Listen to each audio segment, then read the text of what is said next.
we had Ace Attorney nights in school at college, and I like went to like one or two of them. We just got like we drank a bunch of wine and like went through some of the cases. It was very like someone else was like doing everything, but it was still fun to just watch. They're good for that. Visual novels are great for people to just sit and watch too, especially because all the names in Phoenix Wright are so bad. What are some of the names in Phoenix? For example, there's Luke at me. There's Lotta Hart. Some other good ones. In the newer game, there's Peace, Love, and Understanding as a single person's name. I love that. I was talking. I think in the Harry Potter episode, I mentioned that like I kind of found it very lazy writing. That if you look at some of the names in Harry Potter, it's sort of just like very. This is what that character is. I kind of like it. I kind of don't. That I do like. When it's funny and it's solely for just like your own amusement, I think that's great. Yeah, like the main characters all have, admittedly, a little out there names, like Phoenix Wright. That's pretty out there. It's main character energy. But then all like the side characters and the people who are part of the trials all have terrible names. It's wonderful. I mean, if you want to. At some point, when we hit a tangent, I likely will. I know how your episodes tend to go. He hasn't lost hours of sleep due to Dishonored. I lost so many hours of sleep this week due to Dishonored. I went to bed at 2 a.m. on Sunday and 2 a.m. on Monday so that I could finish Dishonored because I also had to watch the vending machine anime with Brian on Monday, and I got home at midnight and had to finish the game before Tuesday because I had D&D on Tuesday and couldn't play after. But the game was finished. That's commitment right there. Again, I mean, Dishonored's more important than work. Yeah. Have you ever... I feel like we're basically going to go in that. Have you ever, like, had... Not even... Maybe dreams or, like, you know that lucid state right before you fall asleep? Where just, like, if you've played a video game enough times, your life just becomes that video game? Yes. Your life only works under the mechanics of that video game? Yes. However, it hasn't happened with Dishonored, which is surprising because it's probably the game I've replayed most. It has happened with Tetris, where I start falling asleep, and I'm the kind of person who, like, I'll close my eyes and then 40 seconds later I open them and it's morning. I don't usually dream. I don't usually have any sort of sleep bullshit. But I got really into Tetris one time and just was, like, playing, like, the Tetris 99 and everything and realizing that once you hit some of the higher ranks, you're just trash. But all of a sudden, I'm, like, falling asleep and it's just, like, long piece, L piece, orange piece. It was bad. Yeah, it'd be like that. Anyway, welcome to the Nostalgia Hour podcast. My next guest wants no introduction. But I'm going to give one anyway. But I'm going to give one anyway. His name's Kyle. And what are we talking about today? Preferably the game Dishonored, or the entire Dishonored franchise. Yeah. We'll probably dance around a little bit on the other stuff, but we'll probably focus mostly on Dishonored and Corvo. We'll see where it takes us. But yeah, I mentioned in the Ratchet & Clank episode that I have like a tier list of all my favorite games. Mm-hmm. And Ratchet & Clank Crack in Time is like in my top 10. Probably like number 6 or something like that. I don't know. Dishonored is my number 1. Dishonored's my number 1. And this is why we're having this conversation. It's followed closely by Dark Souls and then Phoenix Wright Ace Attorney. Oh, I've always wanted to play Phoenix Wright Ace Attorney. Worth getting. They're probably still on sale. I love that in Dishonored, it's just like everyone has, or I don't know. I would say realistic to the universe names. Yes. Like, Corvo Attano is also super out there, super main character energy. Yeah, Corvo and Dowd, time, I think, are the biggest exceptions. Yeah, but then you have, like, Admiral Havelock. That sounds like a totally normal admirally military name, or Overseer Martin. Or the Pendletons, like those what I was going to say is that I think they have very normal names, and then I was just like, well, Corvo doesn't work, and Dowd doesn't work. Am I just wrong? Well, Dowd is also kind of like a normal name. Have you met a Dowd before? Well, no, but like for the universe, it's a normal name. Mm-hmm. Then you add Dowd the Assassin, and it becomes a little more main character energy. Dowd the Knife of Dunwall. For real. After playing that DLC, I think he was the best written character in just all of Dishonored, in my own personal opinion. I would probably agree with you. Dowd's probably, aside from Corvo, he's probably my favorite character. And I think Corvo's only my favorite because he's who you play as. I think let's unpack Dishonored a little bit All right. before we get into things. Because I think for most of the episodes, I like to lay some stuff out. But especially for the video game ones, I feel like it's a lot more niche. At least for fans of this podcast, if there are any. There's at least me. Thank you. I appreciate that. But how do we get introduced to the story of Dishonored in the first game? Well, first, we should probably say what Dishonored is as a whole. Sure. Dishonored, to put it in video game reviewer speak, is a stealth action RPG that presents you with tons of choices as you play, with a very open-ended level design so that you can approach a level in any which way you prefer. You could be a violent murder everyone kind of player, or a don't get spotted, don't kill anyone kind of player, and you're free to make that choice every single time you step into the game and play. Which we'll definitely talk about more, like our personal play styles. I'm curious, but I think I can guess. You'd be surprised. We'll get into Yeah. it. But even to hone into like the level design, how it's done is like also just in order to get into a building that you need to get into for whatever mission. Like you can walk in through the front door, you can take the second story, the third story, the side door, a window, the roof, the sewers. Like there's so many different like options of just traversing the map in order for your most convenient or entertaining playstyle. Which, then jumping back to how you're introduced to the game, if you haven't seen the trailer for Dishonored 1, go watch it. It is a beautiful artistic I actually masterpiece. haven't seen the trailer. We should pause this so you can watch it. We take a little break. Okay. Very good trailer. Truly gets the feel of what you're going to get in the whole game down in a 5-minute video. Yeah, 4 minute. 4. Okay. Look at that. To kind of summarize what Dishonored is as a world, what it presents you with in the very beginning is you are the royal bodyguard Corvo Attano, who was sent out due to a plague that came to your homeland by the Empress you protect to kind of request assistance and aid from the other isles that are nearby to try to overcome this rat plague. And the second you return, you meet the Empress's daughter, Emily. You meet a couple of the other major players in the game, and then you go to tell the Empress that unfortunately no one is able to offer you aid.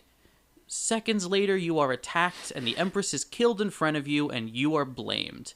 That is the introduction to the whole game. Not only is she killed in front of you, but like killed by these magic users that are able to come in and out with the blink of an eye. Quite literally, the ability's name is Blink. Yeah. Pun unintended, but should have been.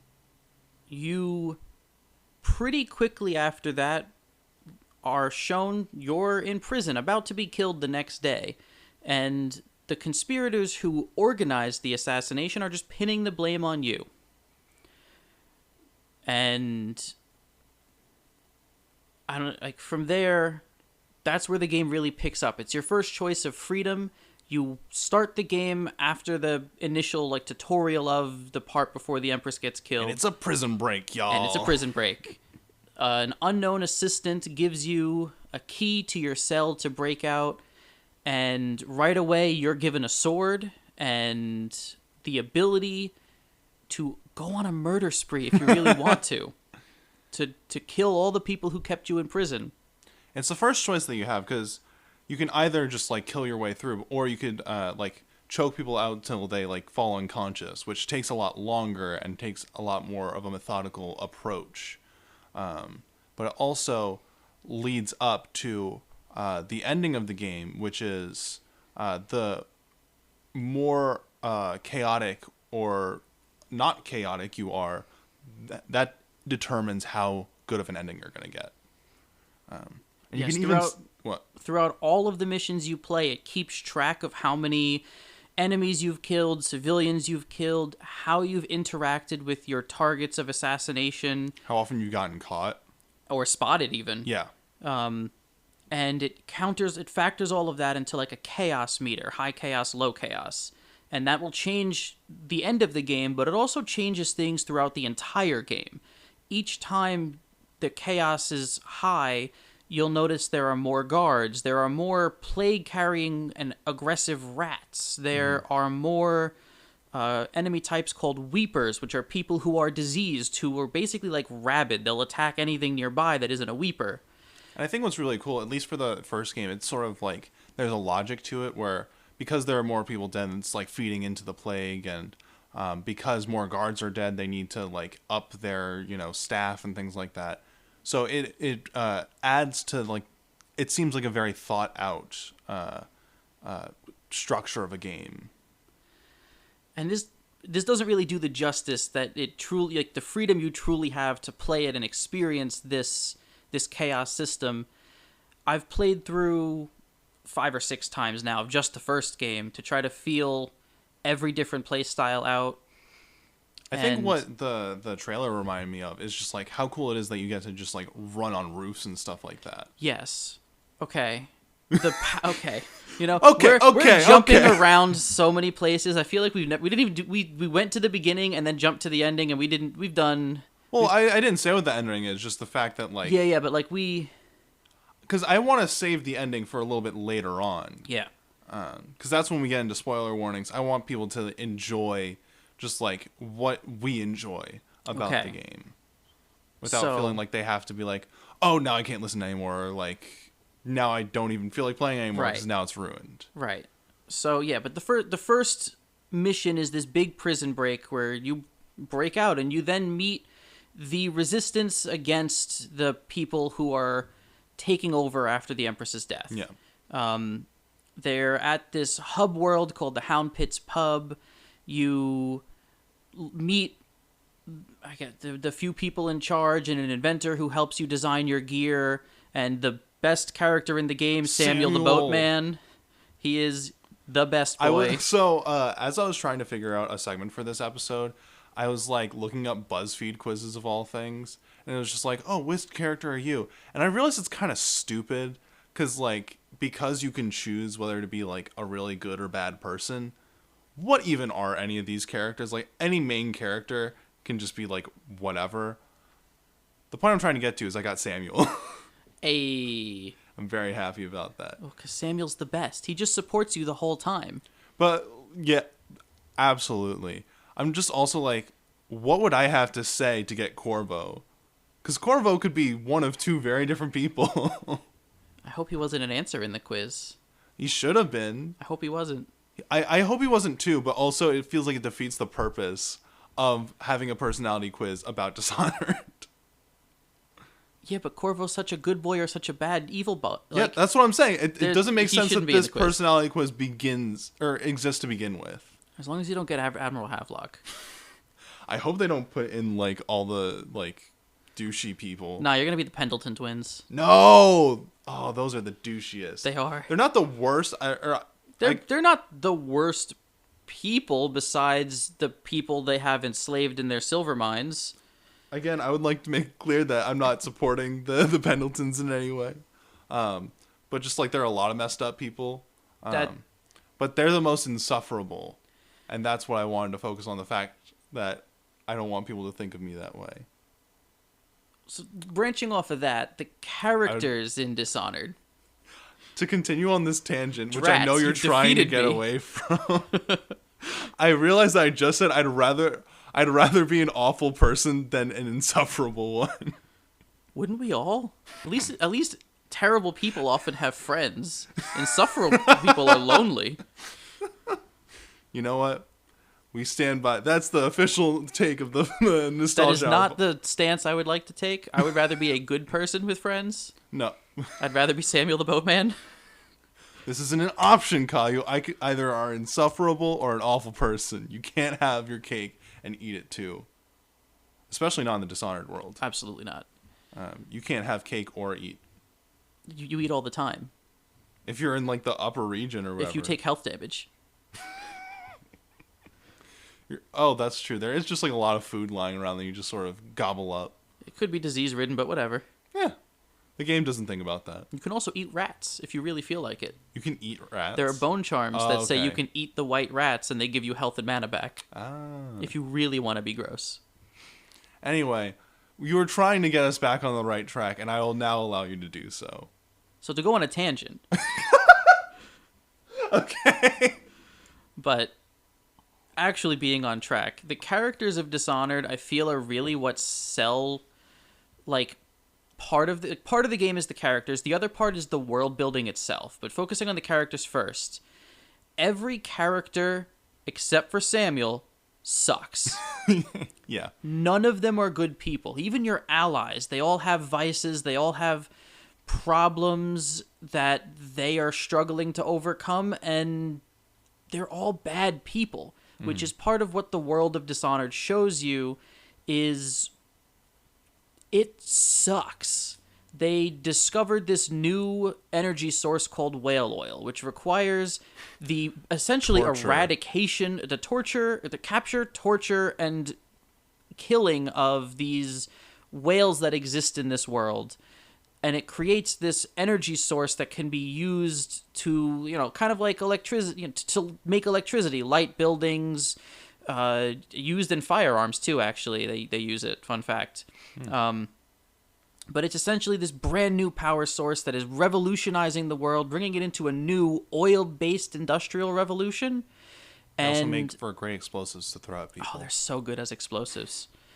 And with this new rise in this industrial revolution, all these greedy, self-centered characters are taking the center stage and rising in power, and that's who you're dealing with, both as your enemies and as your allies. You have Admiral Havelock, who was a guy in the military who doesn't support this new regime that took over after the Empress. You have Overseer Martin, which we'll get to the Overseers in a minute, but they're like a religious group that opposes this individual called the Outsider, who is this...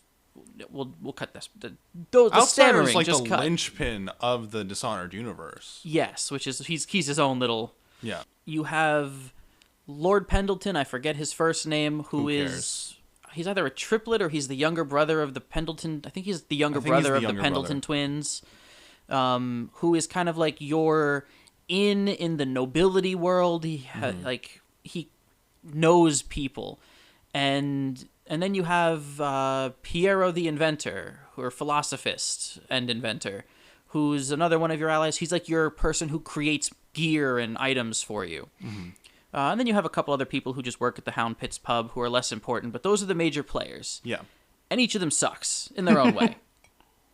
And what does Piero do besides being creepy? He's just creepy. Yeah. That's really it. Fair enough. And once you get to the Hound Pits, you meet all these people, and then it's like, hey, you've had a long day. You broke out of prison. Go to bed. And so you do, and you have a dream where you wake up in this weird floating island area, and you meet the most pivotal... he's not just a character, he's a god in this world called the Outsider, who has probably the best depiction of an eldritch being I've ever seen, not because he's beyond your imagination and tentacly. He appears to you as a normal dude. Yeah. But he has the idea of he gives interesting individuals samples of his power and then lets them loose in the world to use it however they fit. Yeah, something that's very interesting about the Outsider is that there are so many people that worship him, and he knows that they exist, and he's just like, yeah, they're kind of annoying. I don't want to do anything for them. It's only just people that he ends up liking, regardless of what they do for him. And I'm not going to get into the whole death of the Outsider or anything like that, but still. Yeah, as Corvo, you never actually do anything for the Outsider. No. Besides provide him with entertainment. And every so often you'll find one of his shrines that his cultists or followers have set up, and you'll interact with him, and all he'll do is comment on the things you've done and will do. Yeah. Once he gives you his power, makes no further attempt to actually direct you. Mm-hmm. He just wants to see what you do. And I think that's like the best depiction of a eldritch style god that really has been shown. Most of the time they're shown as evil, they want to take over the world, but he's interested enough to be laissez-faire. He's just some guy. He's just some guy with extra power who's like, I want to see what happens. Yeah. And then you mentioned that he has all these worshippers and followers, but he also has this group known as the Overseers who oppose him. Yeah. And therefore oppose you. They are the primary religious order of the world of Dishonored, and that's who Overseer Martin belongs to that order.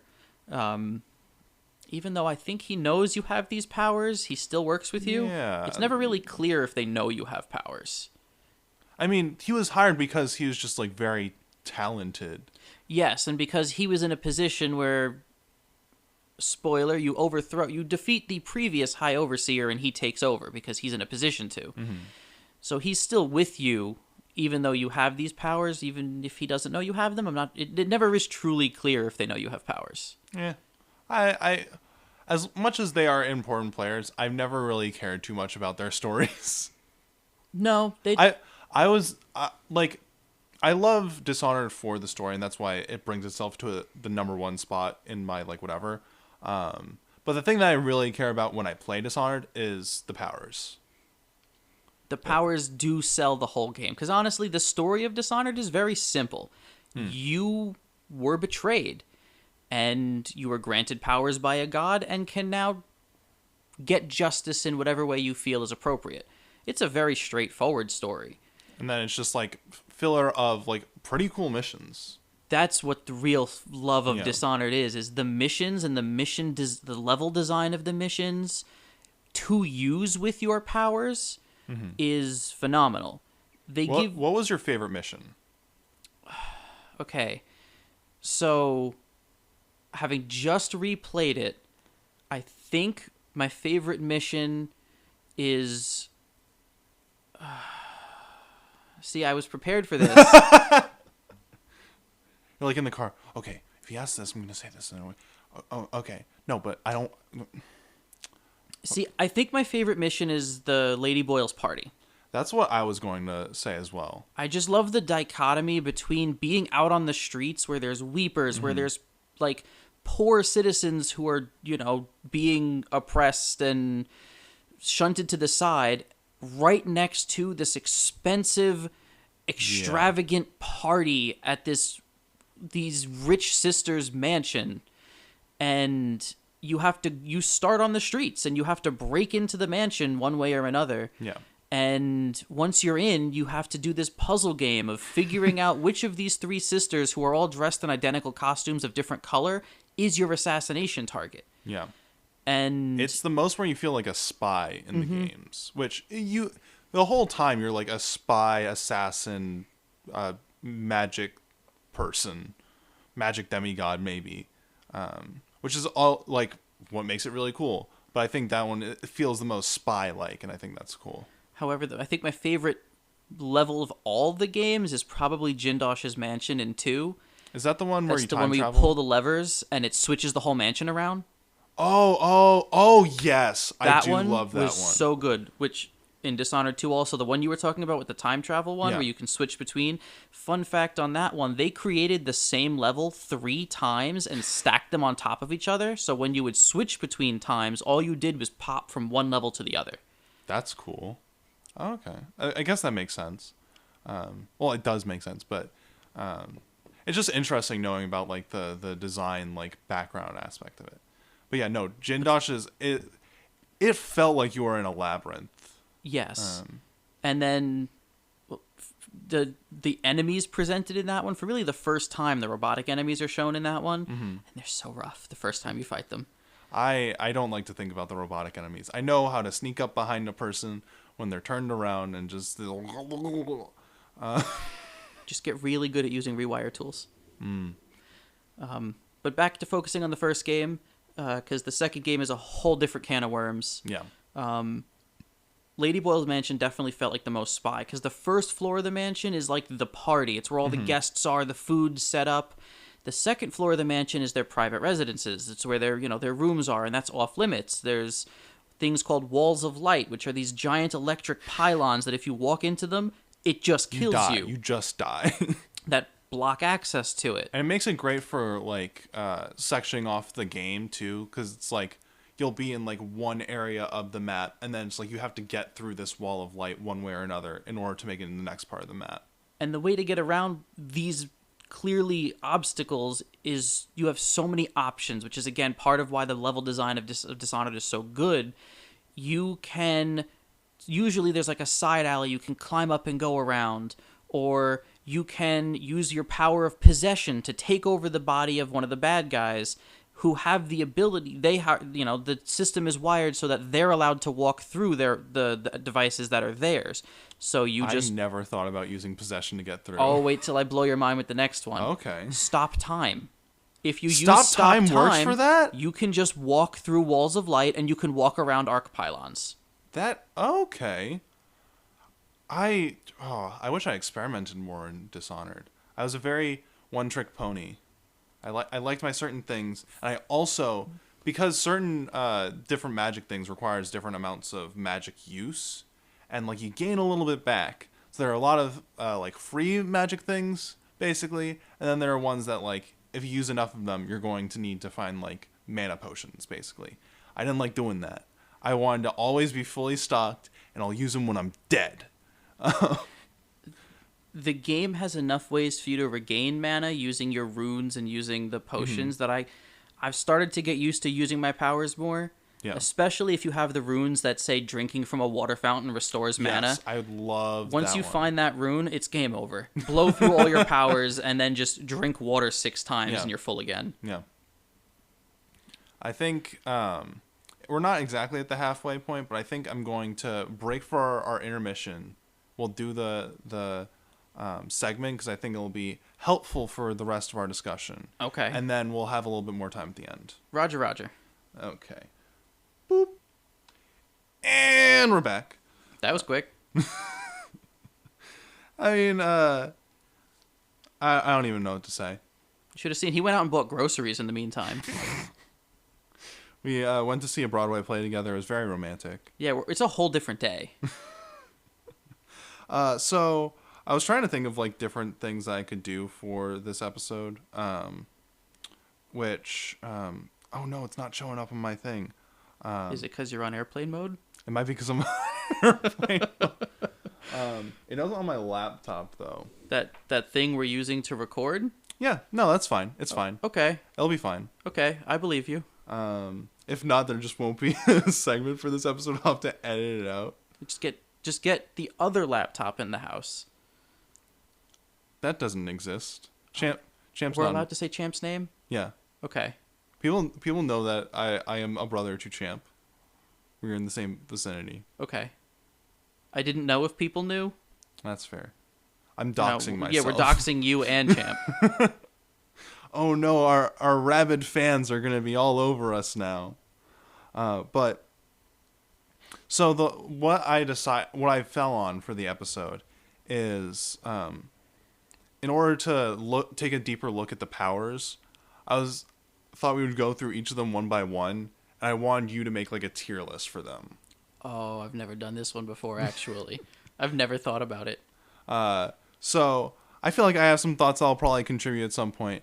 The one thing that I will say is that there has to be at least one S tier and there has to be at least one F tier. I need a full range of good and bad powers in Dishonored. Are we including the passive powers? I included using a actives? few. Okay. The ones that I thought were like worth talking about. Okay. Because I was like, strength, I don't From really Dishonored care. 2? Yeah. Okay. I included some Dishonored 2 stuff as okay. well. So the first one, the Blink. Blink.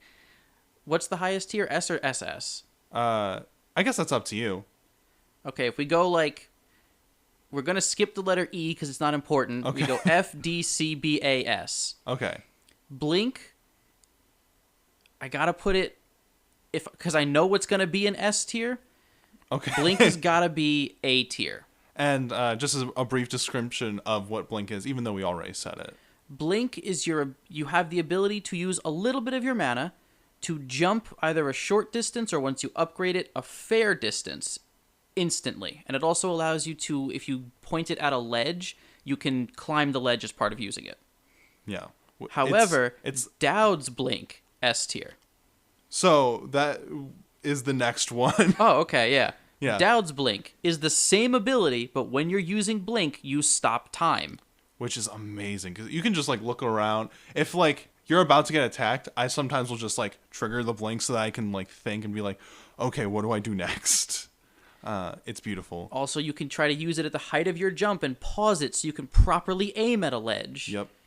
It's so much better. It honestly was almost broken. It's kind of when you go from Knife of Dunwall, where you have that blink, and then try and play the original game again, it kind of feels like you're, like... There's a skill ceiling that you thought you had. Yeah. But that was just because you stopped time. Yeah. So Dowd Blink, yeah, easily S tier. Yes. But Blink in general, it's just your bread and butter for any Dishonored game. It's in the first game, it's the one ability you're forced to take. Every other ability is optional, but Blink is one that's given to you by the outsider that you have. Mm-hmm. The next one, in the same vein, Far Reach, which is Emily's version. Like B tier. It's slow. It's not instant. You're Yeah. moving with that one. It's kind of like... Technically, you're moving with Blink, too. It's not a teleportation spell. Correct, but it's an instant movement. Far Reach has time to it and a little bit of momentum. It's kind of like Yeah. a Spider-Man swing. Yeah. So it's still extremely useful. You need it to get around in some instances, but it isn't as good as Blink. Yeah. Simple as that. And then the last Blink type move, which is from Death of the Outsider, which is Displace, if you remember how that one goes. I haven't played Death of the Outsider in about a year. So the way that Displace works is that Billy Lurk, who we'll maybe talk about, Probably skip. she is able to basically do her blink and then just set a marker there. And you can go back to it. And then you can go back to that whenever. So it's like... But hers was... Okay, I'm going to put hers in B tier as well, only because the range on it was very, very short. It was stunted, and also, like, it took a little longer to yeah, there was a little move bit of a around. time delay. It wasn't instant like Corvo and Dowd's. Yeah. But it was, I think, There's better. a finesse to it. There is. I think it was a little better than Emily's, but they're both in B tier. Yeah.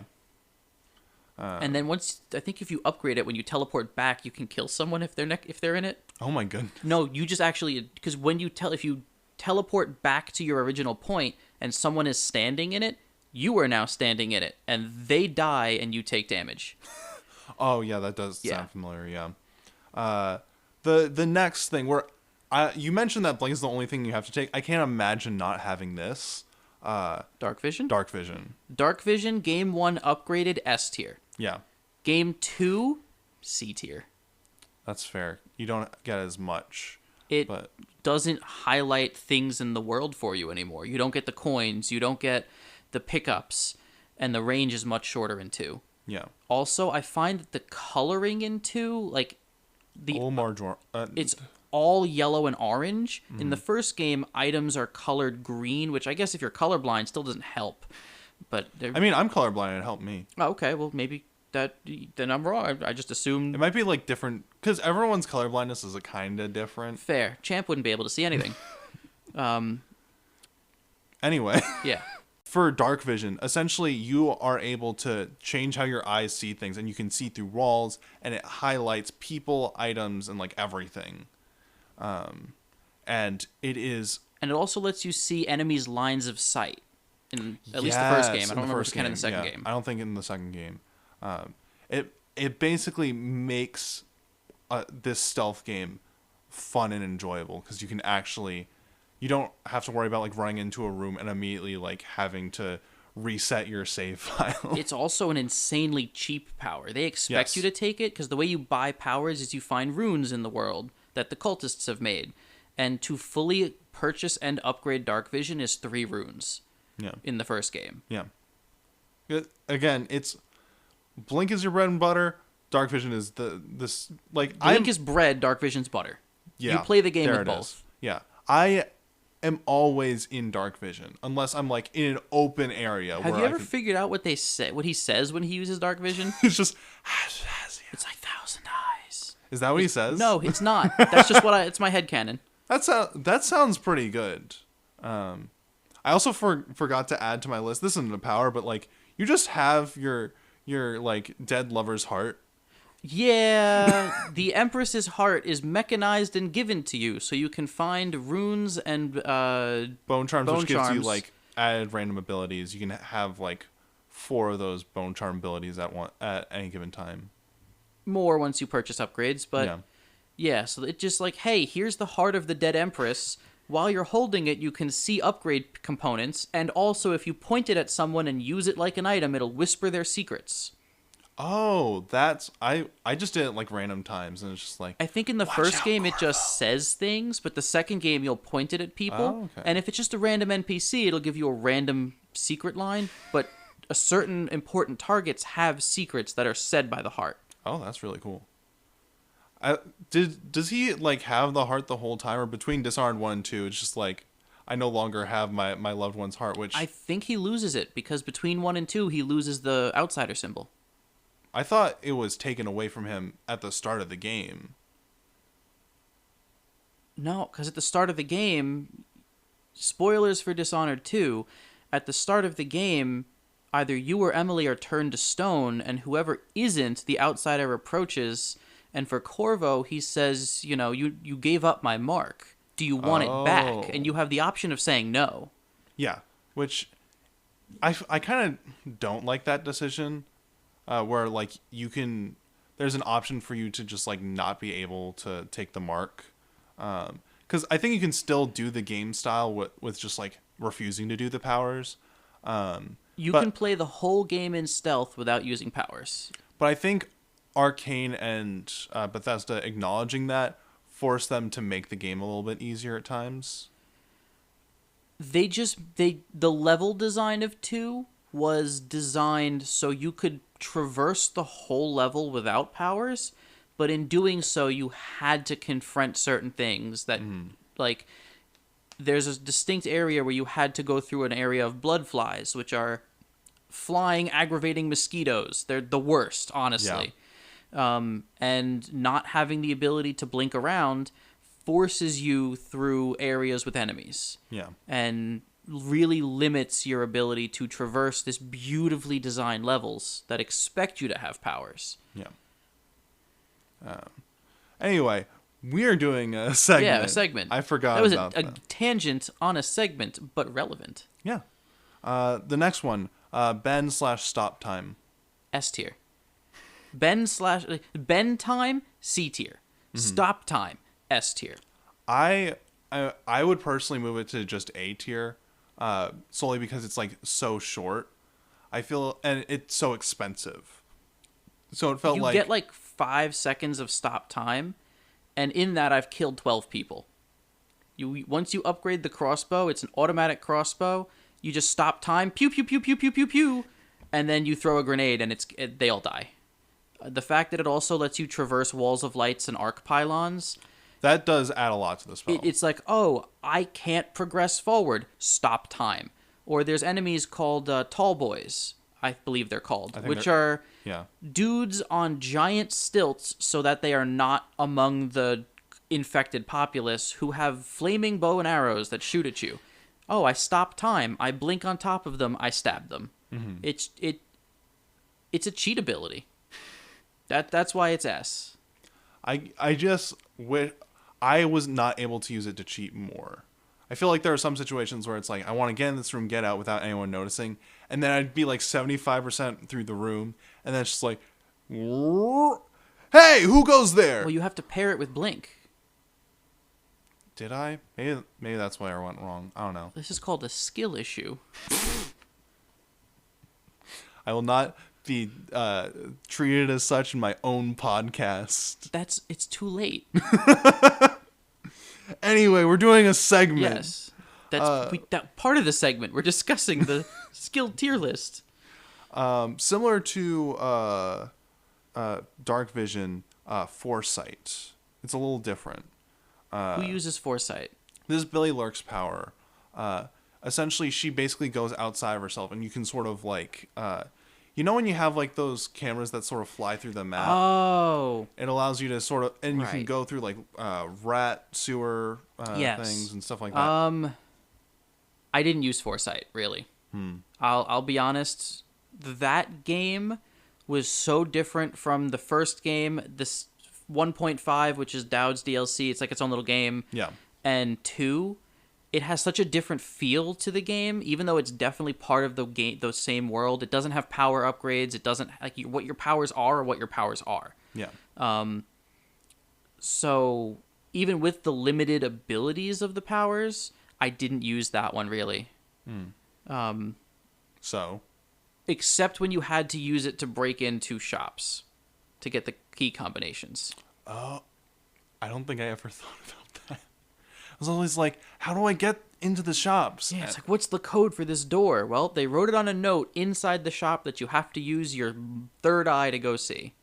Man, this whole conversation has made me realize how much less good I was at this game, and apparently English. It really just is like, once you've played the game, you go through it like, how can I play a different way? And that's why I know so much at this point. That's fair. Because it's like, you play through violently. It's like, okay, well, can I do it without getting spotted? Can I do it without killing anyone? Can I do it without taking my favorite powers? Can I do it without dark vision? So, what would you give foresight? D. D. Fair enough. Devouring swarm. Rat swarm? Rat swarm. Tier 1, probably F tier. It's just like, hey, you get 6 rats. They don't do much. Yeah. Tier 2, when it's actually a threatening swarm, I'd probably put it in C tier. And then in like 2, it like gets a lot more powerful. Yes, in 2 it's more powerful, but I'm trying to keep them. I'm keeping my mind's eye on 1. That's fair. And then referencing 2, and in 2 it's much better. Probably still C tier. Domino. This is an Emily. This is yes. Domino is fun. The way Domino works is you link together multiple people, which can also include. She has another ability that spawns copies of her. You can also include one of your copies in the Domino. Oh, fun fact. I think I have done that where like I made a copy of myself, linked them to someone else, and then just choked myself out. And so once people are linked by Domino, what happens to one person in the link happens to everyone in the link. So you link 3 people together, make a copy of yourself, link the 4th one, and stab yourself in the neck. All 3 people just died. Or you can sleep dart them. Why would you do that? Because it doesn't kill people. Useful for a second playthrough. I'm assuming we did very different play styles in our first run-throughs. More than likely. Which I also probably would have guessed. Anyway, rank for Domino. A tier. Okay. Pull objects. F tier. Yeah. I don't need to pull It does things. exactly what it says. Yeah, it's very, like, I guess you could have that power. You might be able to use it to steal from people to get keys, I think. But, Yeah. like, at that point, just choke them out. Yeah. Mesmerize. That was probably B tier, especially when you upgrade it. Mesmerize works by just putting up this weird shit in the sky that distracts enemies. And once you upgrade it, enemies who stand there long enough fall unconscious, which pairs really well with Domino. Yes. Notice. I was like looking at a video because I was like, how does Mesmerize work? Because the way it was described was almost like possession. And I was like, that doesn't make sense. Why would it not just be possession? And then I saw them pair that. And I was like, oh, that's really cool. So where's it fall? Mesmerize, what did I say? I thought I might have said B tier, but I think you did. I think I did. Okay. Only because the area of effect is kind of small. Yeah. Also works on hounds that can sometimes try and bite your leg and kill you. Guns work for them too. Yeah. And from Mesmerize, possession. Possession being Corvo's ability. Yeah. Yeah, possession. I'm gonna stick a solid B in.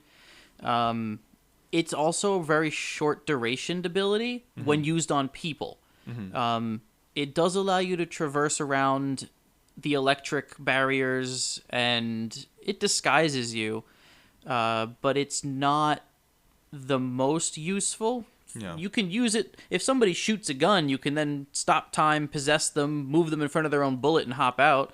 That's fun, I guess. But it's really useful when used on animals. Yeah. When used on a fish or a rat, you last a lot longer in it, and there's little tunnels they make specifically for you to traverse as these fish or rats. Yeah. Which then you can pop out and become yourself again where you need to be. Yeah, I always loved possession on animals. There was in 2, it's like possession of a dead body before you can possess live people. Yeah, that was fun. I didn't really like it because it's just like, it's a place for you to hide, sure. Yeah. But you're just in an immobile corpse. Yes, but it's if you, in the first game, or second game, sorry, if you murder someone, specifically when you're fighting the magical enemies, I'll call them, so as to not spoil things, they get really friggin' annoying. So if you stab one of them and then take over their body on the floor, they will notice you, start looking for the killer, and then walk away. And you're like, okay, now I can get out. But it really only gains its full use once you can take over people. Yeah. Where did we put possession? A tier? B. B. All right. But like higher than mesmerize? No. No. No, Oh, mesmerize, you like is better. More? Mesmerize was more useful, especially considering the additional powers around it. Fair enough. All right. Shadow Walk, which is Emily's. Yeah. Yeah. Just turns into like a little shadow beast and is stuck I didn't crawling like on it. the floor. I'll be I honest. didn't like it either. I'm giving it a D. Yeah. Even fair. upgraded when you can use it to move through the rat holes and stuff that normally possession would take you through, it wasn't worth the investment in my eyes. Wind Blast. A C tier skill, but so much fun. I never used it. I hated it. I usually wouldn't, I didn't used to take it, especially in the second game I don't take it, because the second game gives you strength as an option. But the first game, the 3 points to just destroy wooden doors, super great. And able to upgrade it to kill enemies who hit a wall or something, nice. But compared to the other tools that are given to you in the first game, it wasn't as useful. But if you're going for a pacifist playthrough, but not caring if you get spotted, great skill, because you can buy it once and throw people to the side without killing them instead, and just run past them. I can't deal with you right now. That's basically it. And then I think we have 2 more that I'm going to go through. I'm going to skip through a few just because of time. Summon Assassin. A tier. Hey, who likes getting more assassins? I do. They also weren't super competent. No, but they definitely took helpful. shots for you. Yeah. Friggin' running away from getting shot. It's just like, assassin, you go take care. What? That was them dying. Good impression. Thank you.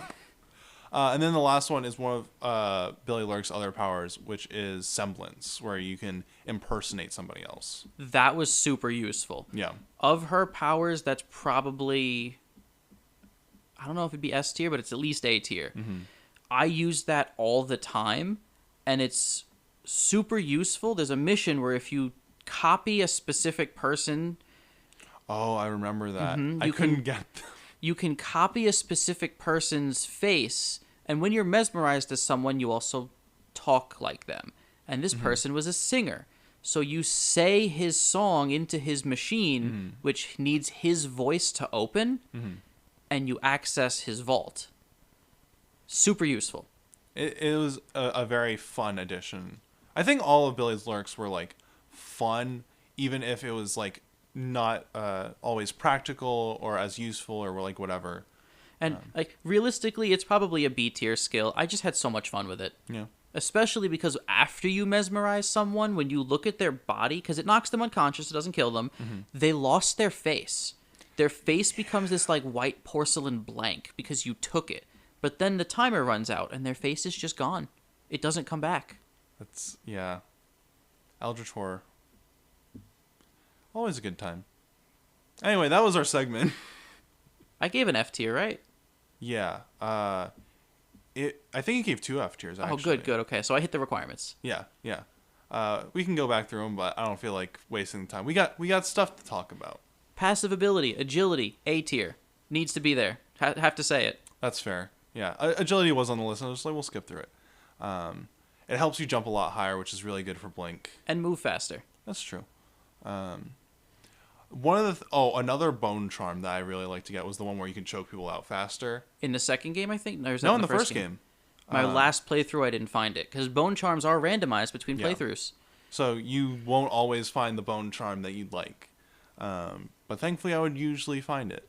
And it takes, instead of taking like 5 seconds to choke someone out, which when like people are walking around everywhere, that's a long time, to going to be like 1 second. Oh. Game 2, bone charm crafting, S tier. Also very fun. Now, one thing that we need to talk about before we get to the end of the episode, because we have like maybe 15 minutes left. Roger. I want to know how you like to approach the Dishonored game in your unadulterated form. My first playthrough of Dishonored 1, when I first started, young me, playing this game, started the prison mission, murdered everyone. Not a single soul was left alive in this prison, even the other prisoners. Killed them too. That tracks. That tracks for you. Met my allies, and then decided I was only going to kill my targets. Interesting. Started the first mission, and that immediately was thrown to the wind, and I killed everyone. Every single person, civilians included, all murdered. What about Granny Rags? She was alive because she gave me things. Anybody who was useful to me got to live. So Granny Rags lived until she didn't. That's fair. If you try... So Granny Rags is an eldritch being of her own, basically. She's not. She's an outsider marked. Is that really what it is? She's the first, as far as the lore is leading us to believe, she is one of the first marked by the outsider. She's a little over 100 years old. And she was marked when she went on an expedition with her husband to the mainland, which nobody in the world has been able to establish any footholds in. Anybody who goes there either dies or goes crazy or comes home fruitless. Everybody in this world lives on these like collection of 4 islands in the middle of nowhere. Wow. Which are...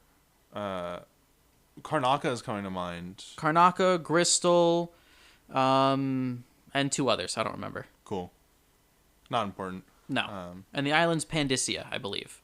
I think one time... the continent's Pandysia. When I first met Granny Rags, Champ was watching, and I was like, okay, should I kill this person? And Champ was like, no. No, never kill the old ladies. They're helpful.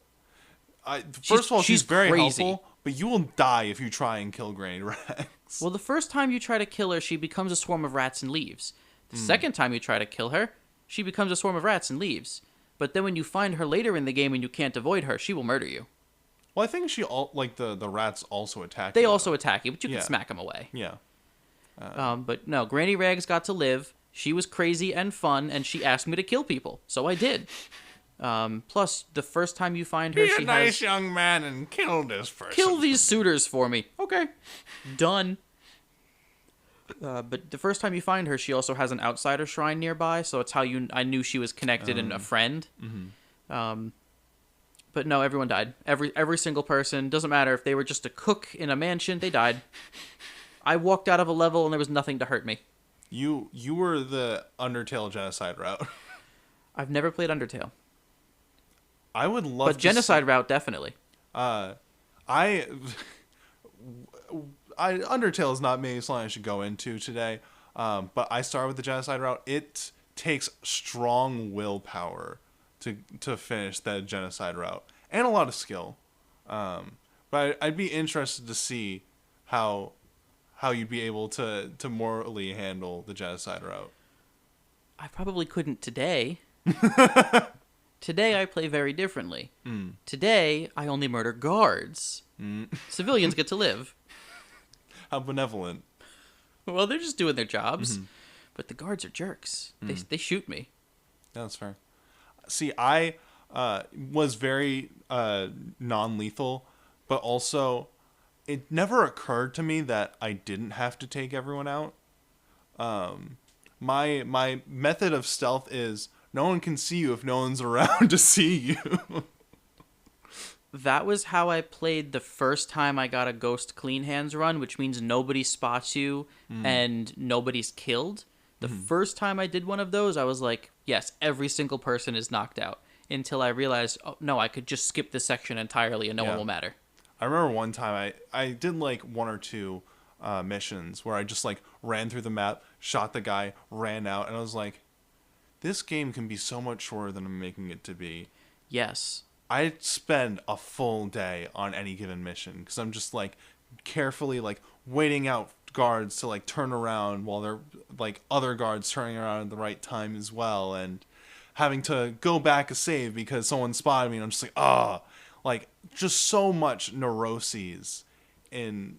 What I think is great about Dishonored, it breaks the stealth game tropes. Like if you play Metal Gear or if you play Hitman or whatever, one of the most annoying thing about stealth games is the game design is hide behind this corner until that guard starts moving on his route again. And Dishonored just says, no, fuck that. Use your blink skill or time stop or possession to skip waiting entirely. Use these powers you have to continue stealth instantly. Mm-hmm. Blink up to a light fixture and then just keep going. Yeah.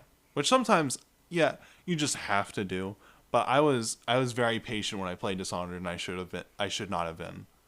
The first few times I've played it, absolutely. Mm-hmm. I just beat it. I just replayed it for this, and it took me 2 days to do the whole game, and I was just like, nah, blink, blink, blink, blink, blink. How'd you play? Quietly, stealthily, didn't kill anyone? Yeah, I was the guy who was like weighing up at the rooftops, just staring down at you menacingly, being like, I'll have my turn. Just you wait. Did you kill your targets? No, I always had to traverse the map until I could find someone who would be like, I know how to deal this for you if you just do me a favor. And I'm like, okay, what do you want? So you gave Lady Boyle the worst fate. Killing her is more of a mercy than not killing her. Yeah, I didn't find that out until I watched like a little video essay on Dishonored. I think when I played Dishonored, it was during a time when I didn't really listen to a lot of dialogue unless it was like strictly like progression of the story, and even then sometimes not. It's why I wasn't able to enjoy BioShock the first time I played it. And so with the whole Lady Boyle thing, I was just like, oh, okay, you're going to not kill Lady Boyle and I don't have to worry about her either? Sure. And then I found out that the guy is like a stalker, and... You sold her into sex slavery. Yeah. But he gives you a bone charm, so it's worth it. Oh, no. Yeah. Since you've played, have you since replayed and done all of the fancy special assassinations? What are the fancy special assassinations? So, like for the Pendleton twins, for example, you could just, for that level, you break into, to put it politely, a whorehouse. Fun. And they are each in separate rooms with an individual, and you can break into their rooms and kill them. However, after... you can set it up so that explains they can... that setting so much more. I absorbed so little during the Dishonored games. Wow. You can set... I was like, oh, they're just talking. They're making friends. There's a large bed in the room, and there's one courtesan that, like, when you go to choke them out, their name is Courtesan. I, to this day, don't know. I can now assume using context clues, but I don't know what the word courtesan means. And we speak English as our first language. Yeah, no. The bed triggered no sort of sexual or whatever alarms in my head. Yeah, the guy who was asking you for electro stimulation didn't also hit that? No. Okay. Anyway, so they're one of the few who have like a special assassination. Some people have non-lethal ways to get rid of them. Mm-hmm. Theirs, you can boil them alive. What? You can get them to go down to the steam room and then break the steam room so it puts super hot steam into that room, boiling them alive. That is terrifying. Yes. I don't even remember. I think their non-lethal option is having a gang member deal with them, and they get their tongues cut out and they get stuck in their own silver mines. Oh, okay. That sounds about right. The special lethal option is, yes, get them in the steam room, turn the wheel until it breaks and they boil to death. Yeah, no one said that Dishonored was a game that is appealing to the eyes. Actually, it's a beautiful world. But it's like the level of gore is off-putting. You can cut torsos off and then throw them at enemies to knock them, to like off-balance them to then cut their head off. In both Skyrim and Dishonored, I've definitely carried heads with me throughout levels. I've carried a head as a tool. It's a tool. It's part of my arsenal now. It's Mimir. Oh man, just your little head companion. Before, I know you're probably going to wrap up soon, right? Well, I know you wanted to get to Sling, yes. so I was going to basically tell you to get to it now. Okay. One of my, the most beautiful things about Dishonored is how much care the level design people put into the world, and not just the design of the level, but the stories the world tells you without actually ever saying anything. It throws a bunch of, notes at you that you can pick up and read, but even without that, and sometimes those are really great for the side stories. Even without that, the story of Dishonored is so visible in every single art texture. It's like you walk into a level a little later on, and there's just a train dropping hundreds of dead bodies into a pit, and it's like, wow, this is what they're doing. Yeah. But one of my favorite little stories is right towards the beginning of the game. You can climb up to or teleport into this house, and in this house is a dead woman at a table with a note with a diary in front of her, and a few bodies wrapped up and tied up that are, they're dead. You don't even see their faces anymore. And when you look at the journal that's in front of her and read it, it's a diary over the past few months or weeks, I'm not whatever. reading books and video games. The story is so good though. You can't trick me into reading and learning when I'm not at school. You might want to replay and read things, though, because this little story tells the tale of... There's a woman at the table, and she's writing a journal of how her kid got sick, and then her second kid got sick, and then her first kid died, and then her husband got sick, and then her husband died, and then her second kid died, and then she's the last one left, and she has a cough, and you find her unwrapped, dead at her table in front of her book. And then you look back over at the bodies that are at your side, and there are 2 child-sized bodies and 1 adult-sized body that are wrapped up. And it's just like that little story of the plague victims in their house is just emphasizes so much of the world in that one little space. Yeah. And that's everywhere that made in the my game. heart sink. It's everywhere in the game. Yeah. You can meet a plague victim later on who's given up on life just because she's like, well, my family wants me to come home, but I have the plague. I'm dying here. There's literally one of your targets, if you kill them, or if you take care of them non-lethally, they become one of the Weepers. Yes, the original overseer. Yeah. I forget his name, but the High Overseer, you can brand him a heretic and he gets kicked out of the order, which I believe is the Oracular Order, or maybe that's just the Sisters. Doesn't matter. He gets kicked out of the Overseers. And later on in the game, you can find him and he has the plague, and he attacks you as a Weeper. Yeah.